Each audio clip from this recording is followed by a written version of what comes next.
Hi, this is Doug Engstrom. I'm VP Tech Communication at Contemporary Research, and we created this course, RF IP Convergence Integration, to keep our dealers and consultants and users abreast on the changes in technology, communication technology, between IP, RF, IP switching, and AV switching, and give you a general overview of how these systems have similarities and how these systems diverge, and then how these systems can actually mix and converge with each other to work in a particular application.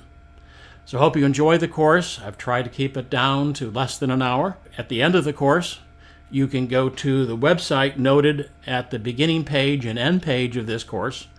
It's a long link, but you can also go to our website at contemporaryresearch.com, enter the word convergence at the top, and that will bring up the web page for this course, and you can take the test at the end. Then you can apply for a 1RU CTS credit with Avixis University. We will send you the information back, and you can submit it for your credit. Thank you for listening, and we hope you learned something from this course, and we'll begin.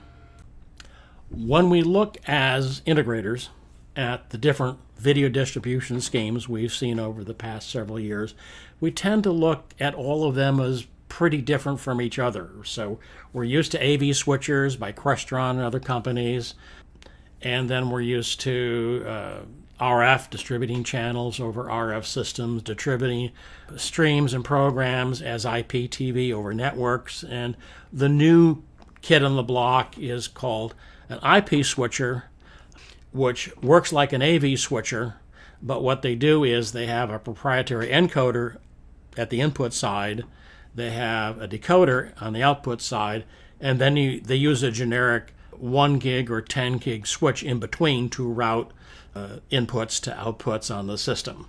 So it's kind of like the same thing. We don't think of a Crestron system exactly as an IP system, but remember, these are packets, so there always is IP technology nowadays working under the hood.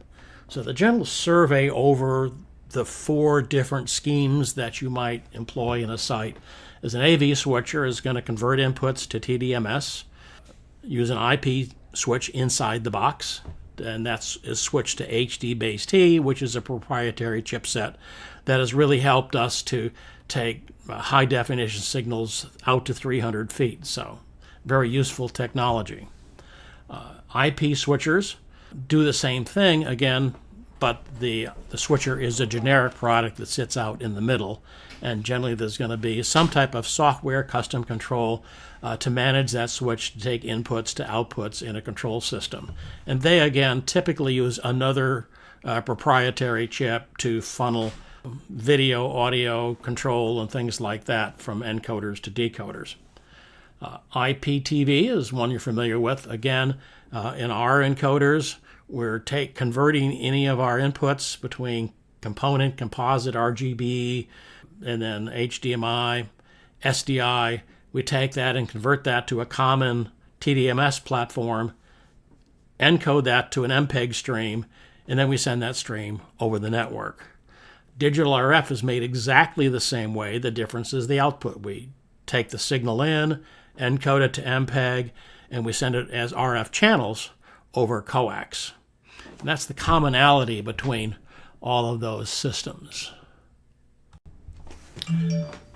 AV and IP switchers have values that are very familiar to us as AV integrators.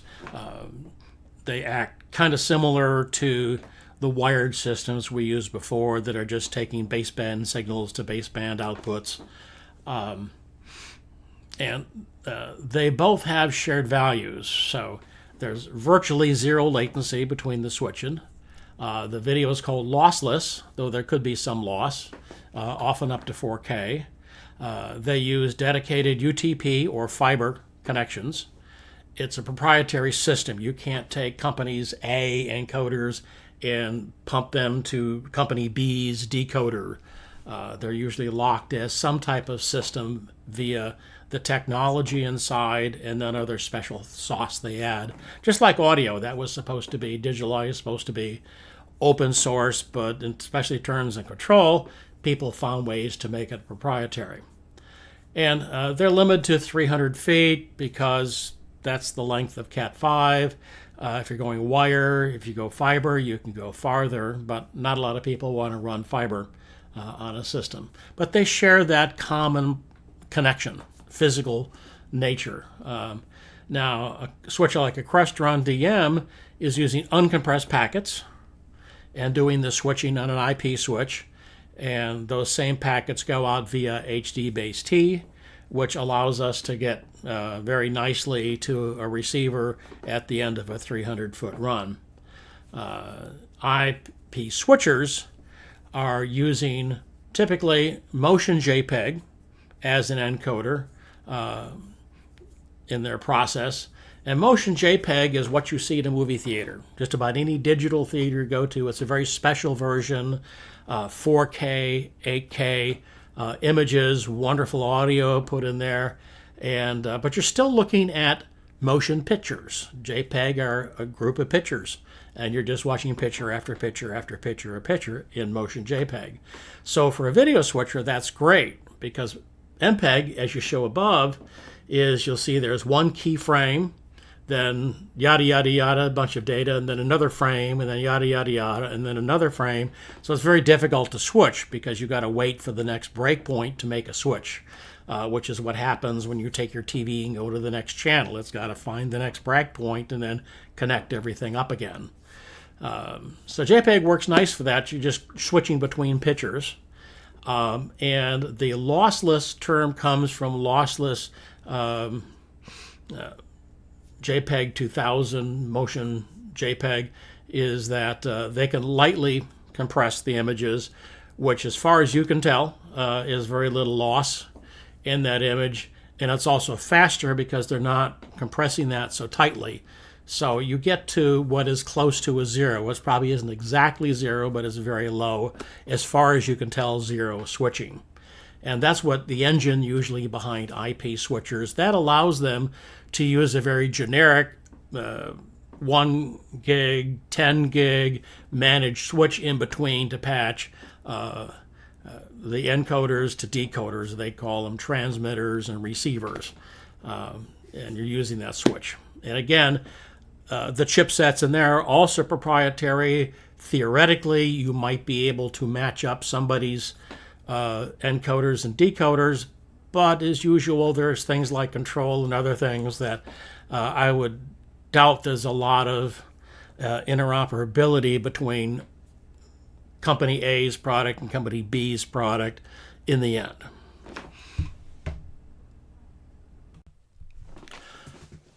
RF and IPTV are similar networks, as they tend to be facility-wide, covering all the areas and facilities rather than a few rooms or one single room. They both carry MPEG video streams, but from there, they diverge. RF is a passive network. Once you have splitters and coax and your levels worked out, pretty much is going to stay that way the rest of its life. Never needs to be maintained. RF carries programs as channels, and each one of those is separated by frequencies so they don't conflict with each other.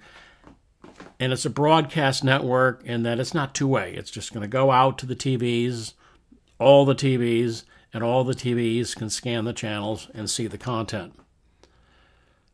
IPTV, again, carries MPEG. It's an active network that has to be maintained. You have to regenerate the signals every 300 feet.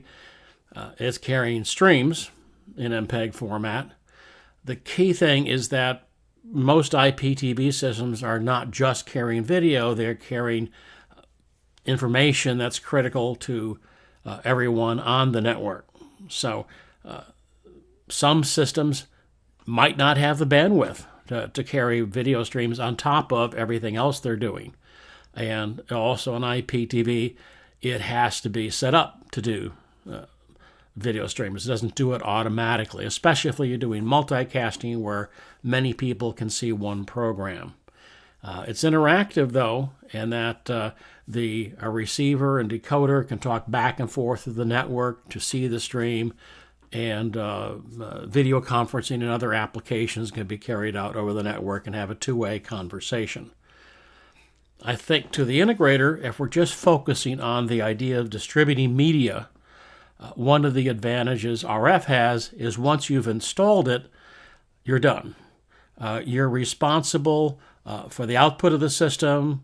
You sometimes are using the customer's coax, but that's just as a wire. And once you've tested it out, run the levels, you're in total control of the performance of that system.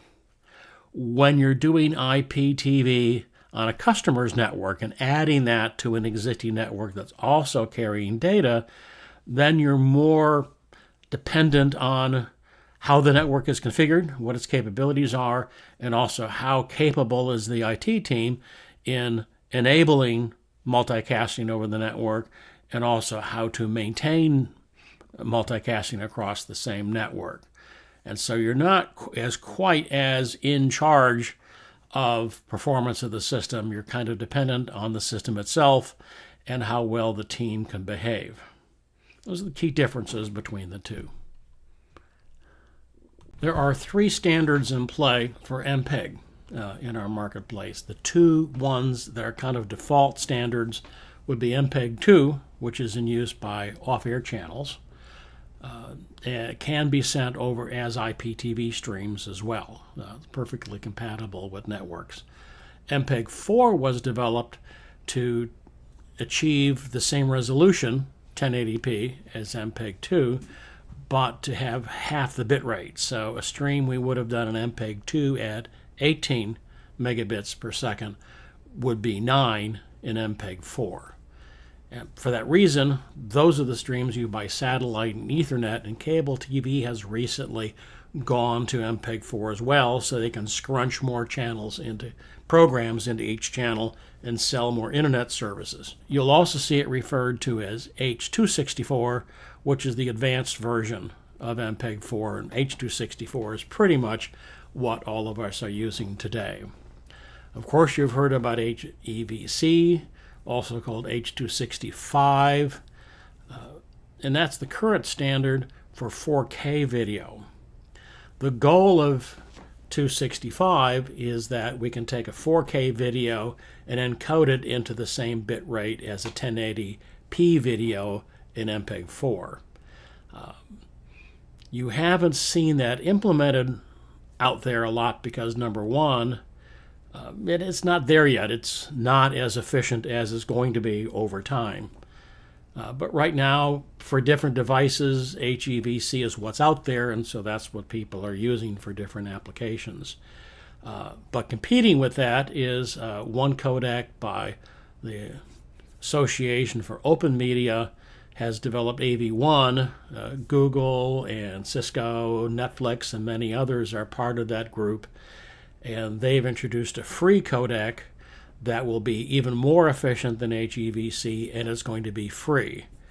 Right now, the guys in HEVC would like to get a cut of the action from all the streaming vendors, which is in the number of several billions of dollars per year. And obviously, the other people are fighting that. So they came together, and they've developed the new AV1 standard, which should be released the end of this year, but you're probably not going to see any hardware and chipsets and things like that to enable that until sometime in 2019. So it's a battle out there. A lot of money is involved, but it's hard to say how that's going to work out over time. What it is meaningful for us in the industry when you have live video is that scrunching all that data in the same space is going to be difficult, and so the latencies will be huge for encoding and decoding. So if you think half a second is a long latency time, wait for 4K. It's going to be massive. Again, if you're at Netflix, you're not aware of it, but if you're trying to do live, it's going to be an issue. And right now, it's not anything that any of the commercial accounts are using because it's not really a standard. MPEG 4 is the standard as far as network guys are concerned presently. As we talked about before, all these systems use similar technology to encode and switch things, but the differences between RF and IP get into how are those streams distributed throughout a facility. RF is simple. The big reason it operates on national standards for encoding and decoding. I can use anybody's modulator, anybody's TV. We all know how to hook in and play back the channel. There's no big deal. As long as you're not putting two channels in the same space, you do your math. You figure out, as the picture shows, I start out at a certain level. I got 4-way and 8-way splitters. There's also taps and other things. And you have coax that connects things.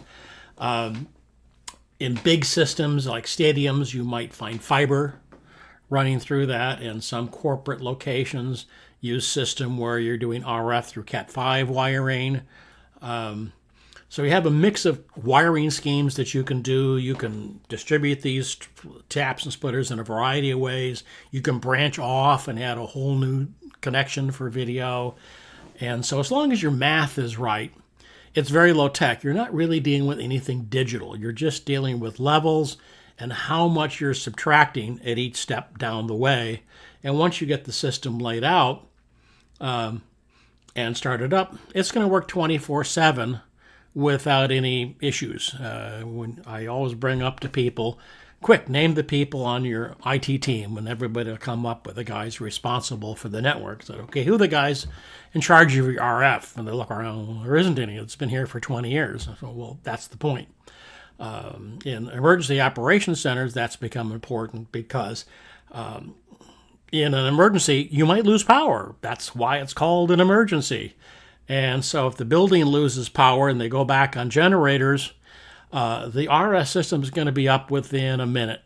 And usually the length of time it takes the TVs to warm up. When you have IP, that's going to be a big deal. Your network system is not necessarily going to come up. And guys will have to come in and reestablish certain things in the right sequences. So that's the benefit, is that you really don't need a lot of maintenance. Again, you install it, do the math, check it out on the meter, TV plays it, you're good, and you're going to stay good in the operation. So that's one of the benefits to RF, is the simplicity of it, and the fact that most places now are not necessarily running coax to every single room. But a lot more of the designs we're seeing from consultants is they're running RF to specific locations. Think of it as public TV, hallways, areas where people connect by elevators, entrances, and things like that, to try to get communication through video through a lot of different locations. They might have a mix of IP for other executive actions and things like that, but you'll see RF tend to be a point-to-point, where our IP tends to be, at every location. But it's a little harder to run all those video channels through the network, and that's why they like to have RF, because they can offload that to a system that's always going to be running and is not dependent on somebody hitting a button and changing the setup. Okay, we get to IP TV distribution, and we're getting into a different area. It's still using MPEG, but it's a lot more complex. First of all, you're inserting your streams into somebody else's network, so there's always going to be questions.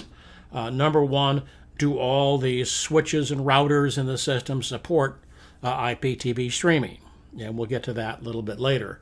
Does the network have the bandwidth and the overhead to support streaming? Because they're not concerned just with the stream, but if a lot of different guys suddenly are doing a stream, how much backup space do you have to cover the idea that a lot of guys are just watching that same stream? It's not one or two guys. So it's bandwidth and overhead on top of that network. Also, you have to remember that a lot of big corporations, you're not talking about one network, you're talking 17 networks. And the IT department has to interconnect all these separate networks to handle the streaming that might go across all of those networks and set up VLANs. And there's a lot of setup and thinking and science that goes into handling streaming. I was able to set up my little MPEG streaming system in my office with the Cisco switch. And, once I learned how to do it, it took me about 5 minutes to answer the right questions and do the setup. But you multiply that out to a large system with multiple switches, multiple routers, and multiple LANs, there's a lot of questions that have to be answered in order to make the integration work. Generally speaking, there's about 3 types that I've seen. Some are open standard. You can use anybody's encoders and pretty much anybody's decoders to play back the streams, because they all run on a multicasting scheme that's standard in the industry. But some are proprietary, and they've found ways. So you've got to use their encoders, and they've got to use their decoders, and sometimes there's software in the system and servers and everything else that makes it work. They're selling the whole schmear, but usually these are systems that get into millions of dollars to install. And then, as we talked before, there's IP switches. They're generally we think of IP and, oh wow, that can go over network, but then if you go to the network supervisor and say, hey, we're just going to put 100 megabit stream, maybe a 2 gigabyte stream, and just put that through your network. Is that okay? Probably not.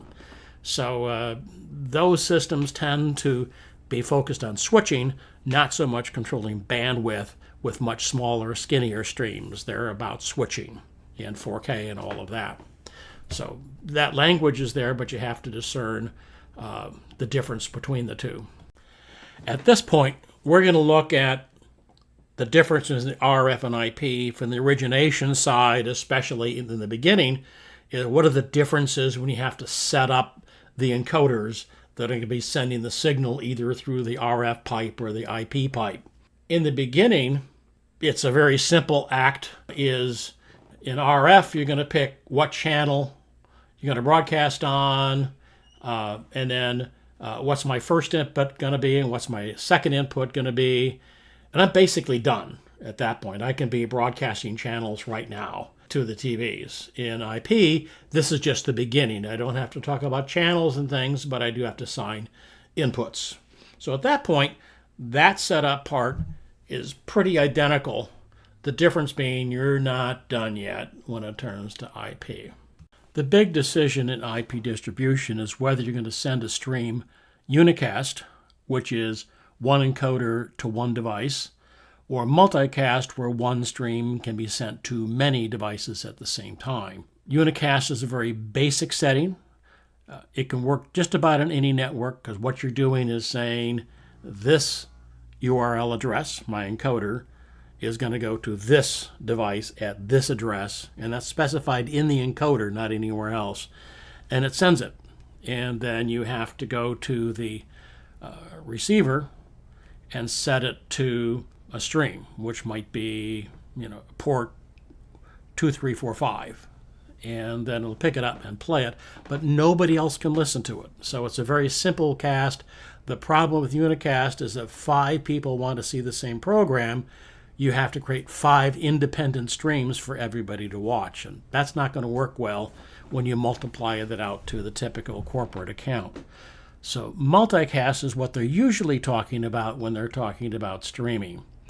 And there's several things that have to take place. First, all of the equipment has to be capable of doing multicast, where you can send the stream and all the ports will replicate that stream.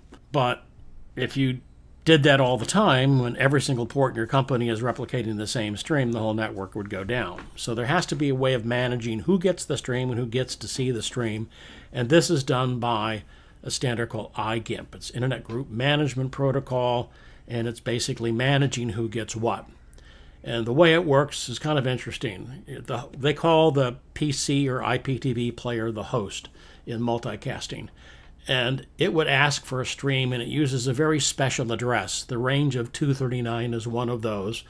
And so it's when it says 239, 27, or 27, it means I want a multicast stream.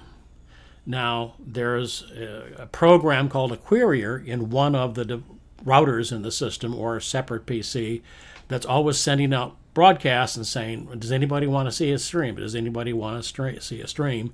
And the switch that host is connected to has snooped their request. So it snuck in and saw that the host would like to see the video, And the switch says, yes, I have a computer, would like to see that stream. And so the router sends that stream to that switch, and then the switch sends that video to the host. When you're done, your host will send a leave message that will go to the snooping branch, the switch that it's attached to. And the router is also sending that messages, does anybody want to leave? Does anyone want to leave? And the switch says, yes, this host wants to leave, and it cuts the stream off right at the switch or right from the router.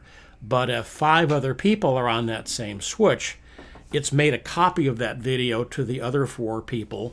And so there's still only one stream going across the network as a whole. And then it sees your request to leave. It stops making a copy for you, but the other people watching it will stay until they leave. And that's how multicasting works. But you have to have all those capabilities and all the routers in between, and you have to have this device called a courier, which is sending these messages all the time. So sometimes when you're just playing with systems like I am at my house, I realize that having something that says multicasting and iGIMP doesn't get the job done. The device, somewhere there has to be a little app called the courier that sends the messages back and forth. And I found that with a little Cisco 300 switch, and then everything worked. But when you look at a network, all of those switches have to be what we call level 3 capable. They have to be able to talk in an Ethernet level as well as a physical level to all the devices and listen to these messages and manage everything out. And if that system doesn't have that turned on, or new equipment or new software added, the messages aren't going to happen and the ports aren't going to happen. It's not going to work. So all those questions have to be answered as an integrator to make sure your stream can be integrated into their network.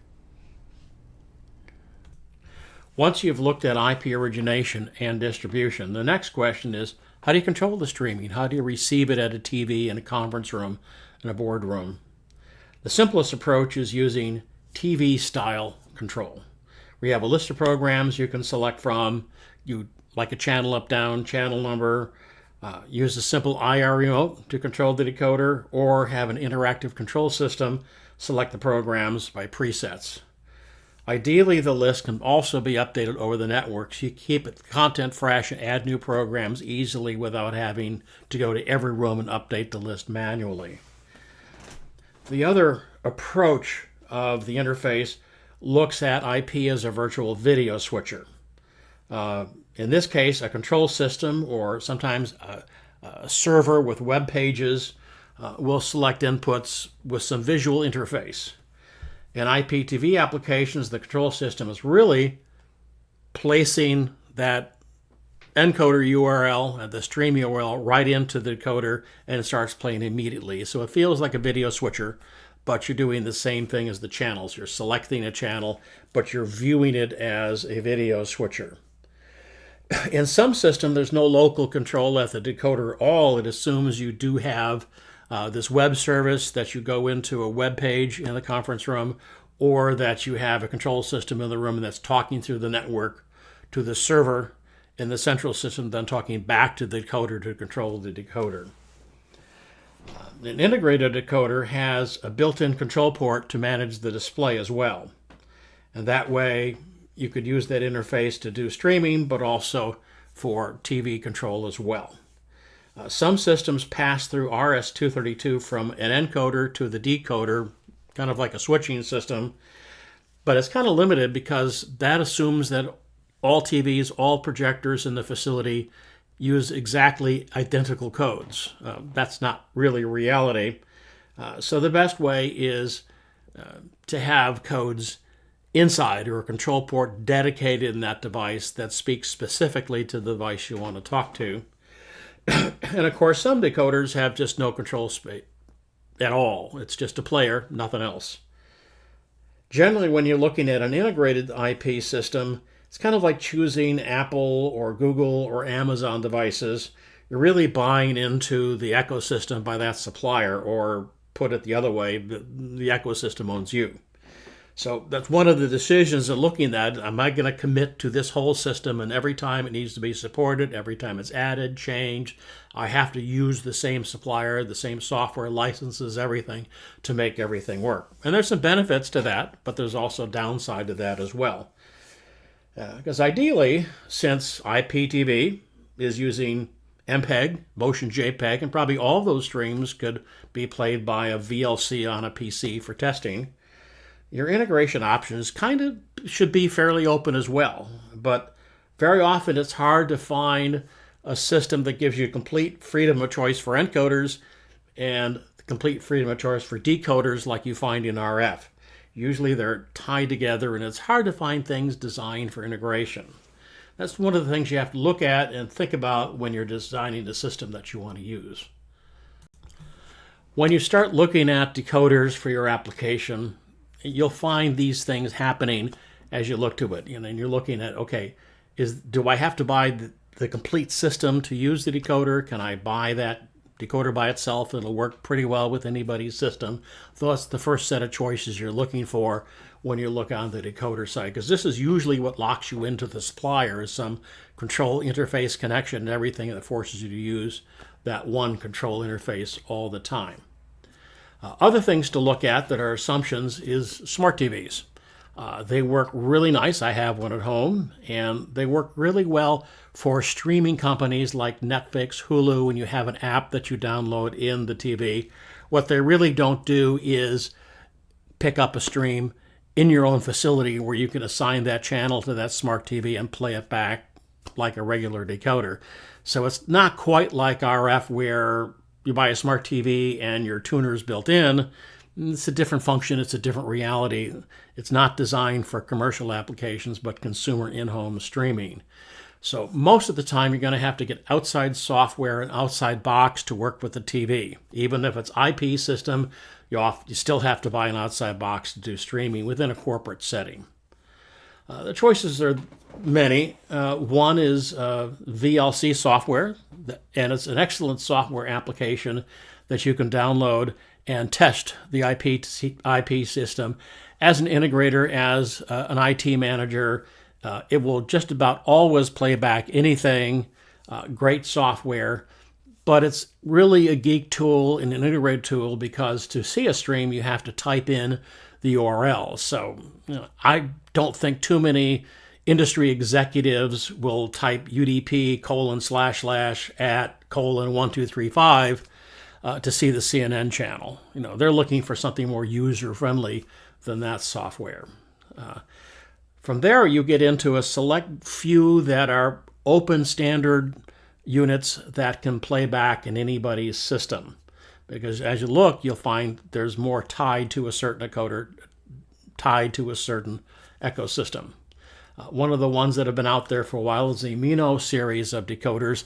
They really come out of encoders and decoders used for consumer use in Europe and other countries, but they've also adapted the software to work in a corporate setting as well. And it's very straightforward. You really don't have anything but infrared control. There's a 232 port, but it doesn't really do anything for you in the typical commercial application. But you go through a menu, you stick a keyboard into the unit, and you go through some menus and passwords, and then you get to a playlist, and you can specify how many items will be in your list, and you're going to type in a name for the channel, the URL for the channel, how to get to it, and move on through there and just manually type everything in and then save it. And then when you control it, you're going to be doing channel operation like 1, 2, 3, 4 through an infrared remote. But that's pretty much where it ends. If you want something more than interactive control, if you want something tied to a control system, more useful than infrared, and if you want to update the unit over network rather than going to the TV, sticking a keyboard every time the playlist changes, you're usually looking for something a little more sophisticated. But BrightSign makes a variety of digital signage players, which can also function as an IPTV decoder as well. The nice aspect to it, it does have infrared or UDP network control that you can work with a control system. And you can have a selection of programs to play back. The only thing about it is all this has to be done with programming. There's no simple tool to put a playlist in and select a playlist through a remote. And in fact, even if you have an optional remote that you buy for the unit, you have to insert specifically the bit pattern that it's looking for to start a program. So you're looking for that. You have to put that infrared code in hex exactly. If you're doing 232 or usually UDP commands, it's more of a trigger. If you're used to Extron systems, you would have little triggers that say, okay, stop this program, start this program, or go back to this program as the default. And all of those things have to be programmed into the system, much as you would do a Crestron or AMX system. So adding another item in the playlist gets to be kind of tedious. So in this application, it's a really nice unit. It is interactive, but you have to commit to it. Much like being an AMX or Crestron programmer, somebody in your company, somebody in the customer's company has to really understand this unit and really get it down and how to do the programming. Once they do that, they can update the software and all the different players, and it has a lot of nice features. It's just a question, do the customers really want to go that far just to play back a list of channels, or do they want something a lot simpler to control? We at Contemporary Research kind of think of this, why can't this be as simple as doing TV channels? In a TV, you could have integration control that you can use for the TV. It's built in. You just use channel numbers to find the programs, and it plays well with others. Any control system can take part in controlling the source at the unit. So our dream unit is one that plays well with others, has some integration features, but it also can operate in a centralized network way, as well as operate with anybody's control system within the conference room. So stay tuned. We keep on looking, keep on thinking for what we think is the ideal decoder for a lot of integration applications. Once you have issues of origination and distribution and in-room integration resolved, one of the other applications is controlling all those players, all those TVs across the entire building, the entire facility. So you have a college campus, a church, sports arena, basketball arena, football stadium, and they're all far flung, and we'd like to find a way to turn them on and off, change the channel, follow a schedule, and make that happen everywhere. And that's a difficult aspect actually for IP. There isn't really an application out there to do that in a network system. You people who have done things within custom programming, but there's no simple application out there trying to link all that together in an easy to use way. We do have that in RF. We've had that for over 20 years, and it consists of three parts.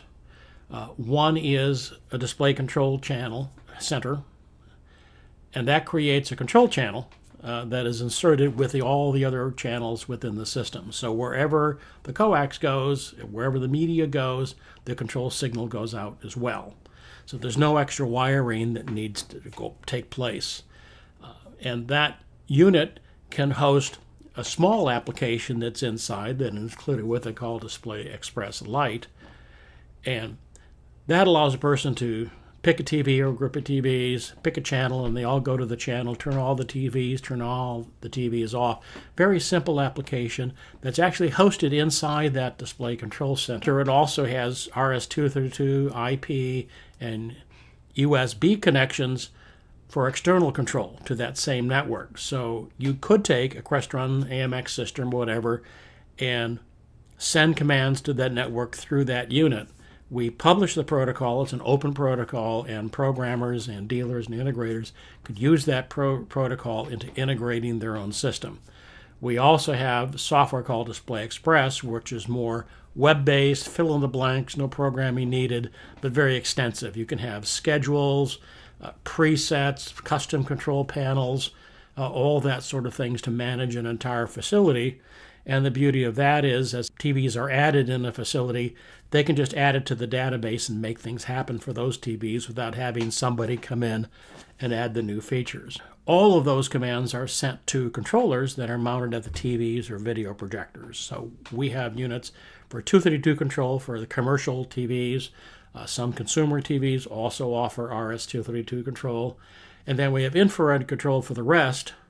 And then we also have a smart tuner that has the control capability. It can listen over the RF and do control functionality, but it also tunes channel as well. So that's ideal for projectors, monitors, video walls that don't have tuners inside.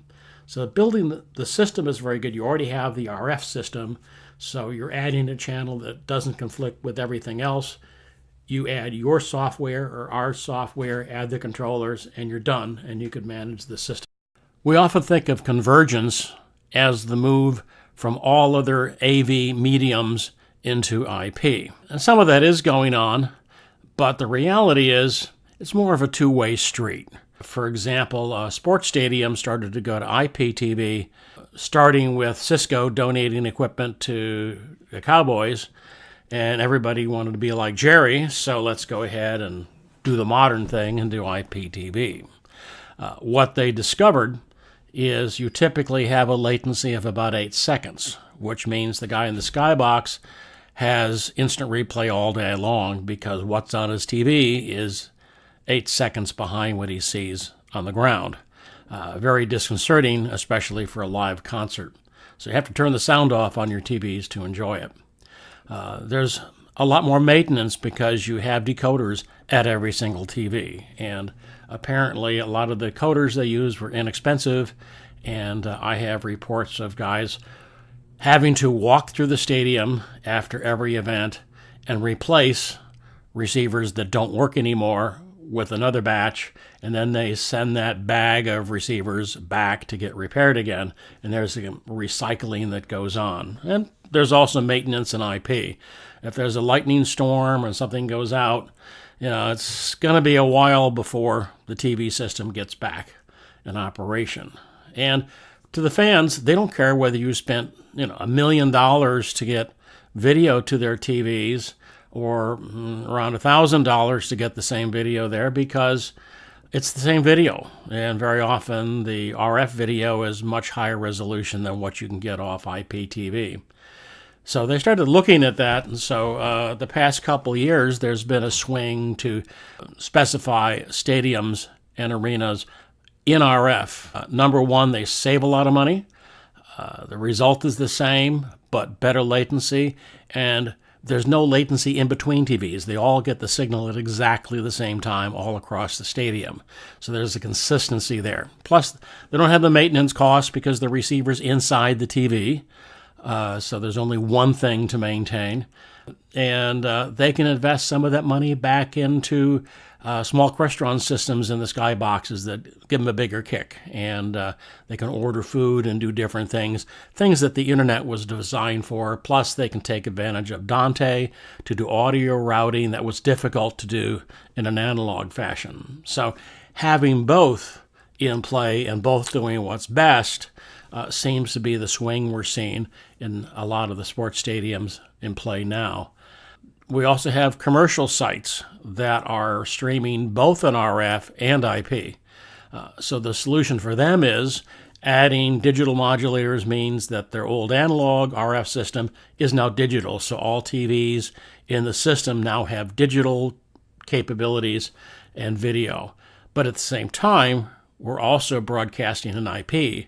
So TVs that aren't on the RF network have an IPTV receiver to see the same content, and also the exercise machines they have often are looking for IP, and so that's what's being fed to the exercise equipment at several sites. There's other types of convergence going on. For example, Crestron DM has an IPTV encoder that you can add as an output, and so you can switch to that and provide an IP stream for various applications. So, more the case is, yes, there's IP, yes, there's RF, yes, there's AV, and those will continue to go back and forth, taking advantage of each as each does what it does best. At Contemporary Research, in doing what we're doing, we kind of see interesting trends develop across the country and try to take advantage of those. One thing that's interesting is that, the whole cable thing is merging into IPTV, where you can get sling boxes, for example, that for $20 a month, you can get a number of things, including ESPN, CNN, and the Weather Nation live streaming. So they're broadcasting all the time like a regular cable channel. They're not just like Netflix where you pick a program and play it for 20 minutes. It's a live stream all the time. And they can also pick up some local channels if they have a contract in the city that they're using it in. But at the same time, we've seen applications, churches, doctors' offices, nursing homes, where the cost of just getting a few cable channels is really expensive. And they would like to get all of their channels from an antenna, because there's a lot in Dallas and other cities. There's quite a lot of content out there on off-air broadcasting, and actually some smaller broadcasters doing things in Spanish and different languages, and doing vintage programs and old TV shows and a lot of other content out there that other people are interested in. And so we recently just released our latest software that allows somebody to, instead of broadcasting our channels as cable channels, to broadcast them as 8VSB, which are how off-air cable channels get to the TV set. And that's a lot more flexible than RF. It can bounce around buildings and things like that. So it makes it very nice actually in-house, because it's designed to go through the air with all kinds of problem things. So what they can do now is, what one side is going to do is get a couple sling boxes, have ESPN and weather running, and they'll also have another one running in-house signage program that they have. And then that's mixed in with the off-air channels. So now with TVs around the facility, they've got their in-house things, like a church has the sanctuary video, again, signage video, and a few other things. But then all the other content is from off-air, so they don't have the problem with all the nasty stuff coming in from off-air, but they do have access to local weather areas and things like that to them. But they don't now. What they can do is just set the TV to scan for off-air, and they'll pick up their off-air channels as well as their in-house channels, because they're all 8VSB. Where in the past, when you scan for a TV, if I was in cable format and the other stuff is off-air, you would see my channels if you scan for cable, but you would see off-air channels if you went for air, but you wouldn't see both. So now we have a simple way of handling the smaller areas and doing a little bit of cable in with the other areas, and now their expense is like a $20 contract with Sling to do the channels. So it's kind of interesting, some of the trends that are going on. So now we have IP coming back to RF. So it's a challenge to see how the markets are changing, and it's one of that makes our job kind of interesting here at Contemporary Research. So as we finish up with RF and IP, because I think you pretty much know how video switchers work and how to plan for that. When you're looking at RF, there are some questions you need answered looking at the installation. In other words, can we use the existing RF coax they have in the building? And typically the answer is yes. If everybody can see the analog channels they have now, digital will be even easier to broadcast and output to the TVs. Sometimes you might want to get an RF meter so you can actually check out how well their system is performing. But the basic rule is if they can see analog now reasonably well, they'll see digital even easier. It's much less challenged by differences in levels. It's a very wide target that you can hit and still get excellent video. Are you looking at adding new coax for all the locations, or maybe coax in specific location. Again, meeting areas and other things for public viewing is a typical application. Do the TVs they have now or planning to get have built-in tuners? I have been to some sites that somehow they bought all monitors and they have an RF system and they have a problem so it's a good thing to check out what is a tuner and what is a monitor. And we also have controllers that have projectors and monitors, though, that do control as well, but they're going to be fairly expensive on TVs, but they're great for video projectors and video walls and things like that, but something to be aware of. Are the TVs commercial TVs that have 232 control, or do they have only IR control? And some of the 232 things call us because there's some crossover in consumer TVs that are working very well, and there's some crossover in some consumer TVs that are not working well at all.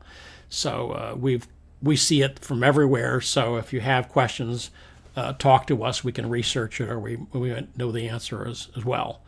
Are you creating channels from cable or satellite boxes? There are some options there. Some of those companies in a facility that has a lot like a stadium, they can put a box in that can generate in-house channels in the clear. And so you're providing actually signage channels and weather channels and in-house SDI channels and things like that on top of what the cable company or satellite company gives to the customers. In a lot of commercial installs, they only want a couple channels. They just want, news, information channel. We'll take maybe 4 modulators, do about 4-8 programs of local channels and mix in signage channels and SDI channels and things like that. And that leads you, what kind of in-house channels do they want to include in the site? What's popular. And from there, we can help in terms of some of the RF layout and some of those things as far as planning. But the nice thing is RF is basically math. Once you figure out levels, and if you can test levels, that's fine too. But once you get the right setup for taps and splitters and things like that, you're pretty much done when you install it. It's going to stay that way for a very long time. So with IP, there's a different set of questions you have to make distribution happen. In other words, are they multicast capable? What bandwidth of streams can they handle? What's the limitations in there? And you get a sense of working with the IT department. Do they really want to do this? Are they forced to do that? And they'll fight you all the way. So you're getting a sense of the team that you're working with at a company if you're inserting programs into their system. But there's other questions you have to look at for integration side. In other words, so you're looking at the decoder now and seeing what it can do as an integrator. So one of the things to look at is what kind of streams can be decoded. Typically, you're going to get MPEG 2, MPEG 4 streams, sometimes RTP, which is a little older form of that, but you see that sometimes. How do you populate the playlist? I mean, like the Amino, do you have to type this in with a keyboard in every room? Or can the playlist be updated over the network? So when they add a channel, poof, kind of like we do Display Express, we can update the channel list. The TVs update just by scanning. With IP, you have to tell them what the numbers are they have to do to start the process of getting the stream. So I think it's really important that the playlist can be populated over a network. Is the much simpler way of doing things. If it's a small church, they're doing one channel, something like the Amino might do well. But again, if they change things, somebody's got to remember how the heck they do this playlist thing again. And, how do you select it? Does it have IR control? The 232 is a web page, IP. How do we select this playlist? How do we get to it? How do we manage it? Sometimes maybe your remote is all you need, but if you have a control system, you probably want something more user-friendly than a bunch of numbers. Can the player control the display? Does it have a 232 port that you can plug into a TV? And can you access the TV's port through that? So you can kind of use the IP port on the player to get into the TV to control it. So there's a couple questions in how can you get to the TV. Do they have any need for facility-wide management? Maybe they just want, a room, conference room integration system, or they have this idea of doing emergency broadcast or making sure all the TVs are off at the end of the day, questions like that. So basically, can that receiver be part of an integrated system or just work by itself with a remote is the idea. do you have to use one particular make of encoder or decoder? In other words, is there some other system in there and you got to buy their stuff? And then it still gets in the question, if you have to use their stuff, how can that be integrated into my system? And the other question is, looking at that network on IP, especially for IP switch, do I really need to have a dedicated wiring to make video happen? So yes, you have Cat5, Cat6 cable, but like in a restaurant, you can't use the IP stuff. You have a separate set of wires. The same thing with IP. You've got to run a separate set of wires. Now, one thing to remember with IP switching, while 4K is discussed, it's a great marketing technique. I don't see anybody using it yet. But the point is, once you say 4K and plan for 4K, I think you're largely looking at having to run fiber. I think you're starting to run to the edge of what you can do over the copper. And there might be some solutions coming up in HD-based or other things, but right now, when you're really talking about real 4K, fiber is probably going to be what you have to run, and you certainly aren't going to run it over a network. It'll take it down. Toot sweet. So that's one of the ideas that come into that. Is this a separate system? Maybe a sports bar is just doing IP and you're running multicasting. You don't even have to do multicasting if it's small enough. So there are some areas it can be pretty simple because you're doing the network operation just as a video system and you're not connecting with your house network or bothering that at all. You're just using it as a video network. So those kind of questions come up in your site. Well, thank you for listening to this course. We're at the end. And I hope you've enjoyed it. Hope you've learned something good. Again, my name is Doug Engstrom. You can call Contemporary Research at 888-972-2728 if you have additional questions about this course, or email me a question at doug@crwww.com. If you're watching this, you can see a link at the bottom of the page that's fairly long as far as how to get to the test at the end of the course for Avixis. Many of you have got to this course from this page, so go back to the page you started at and then click the test, take the test, that'll submit it, and then we'll send you results back so you can submit that to the university for 1 credit. So we're happy to do that. We'll catch you again at the next seminar. Thank you very much.